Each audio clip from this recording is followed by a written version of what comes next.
Devenir de Michelle Obama. Traduit de l'anglais par Odile Demange et Isabelle Taudière. Lu par Marie Bouvier. Mes parents nous parlaient comme à des adultes. Ils ne nous sermonnaient pas, mais prenaient la peine de répondre à toutes nos questions, même puériles. Ils n'expédiaient jamais une discussion par facilité. Craig et moi ne manquions pas une occasion de cuisiner nos parents sur des choses que nous ne comprenions pas, et nos conversations pouvaient durer des heures. Nous leur demandions « Pourquoi est-ce que les gens vont aux toilettes ?» ou « Pourquoi faut-il avoir un métier ?» avant de les bombarder de questions supplémentaires. J'ai remporté une de mes premières victoires socratiques grâce à une question dictée par un intérêt purement personnel. Pourquoi est-ce qu'on doit manger des œufs au petit déjeuner? Ce qui a entraîné un débat sur les besoins alimentaires en protéines, ce qui m'a conduite à demander pourquoi le beurre de cacahuète ne pouvait pas compter comme des protéines. Ce qui finalement, après un long débat, a persuadé ma mère de revoir sa position sur les œufs que je n'avais jamais aimé prendre le matin.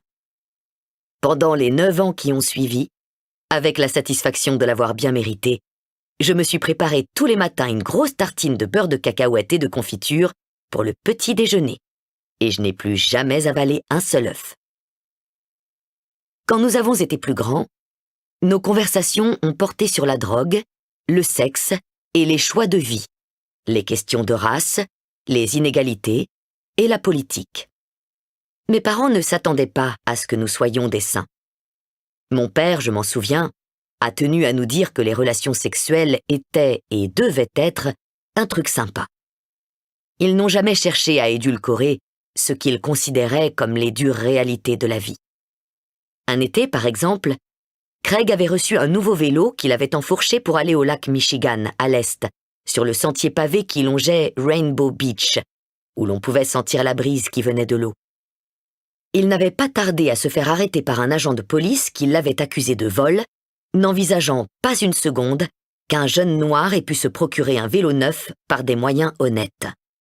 L'agent, lui-même afro-américain, s'est ensuite fait passer un sacré savon par ma mère, qui l'a obligé à présenter ses excuses à Craig.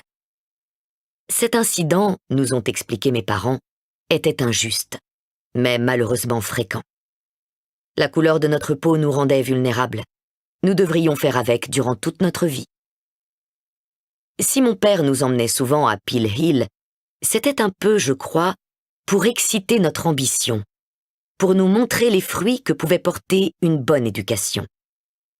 Mes parents, qui avaient passé presque toute leur vie à Chicago, dans un périmètre de quelques kilomètres carrés, n'envisageaient pas que nous en restions là, Craig et moi.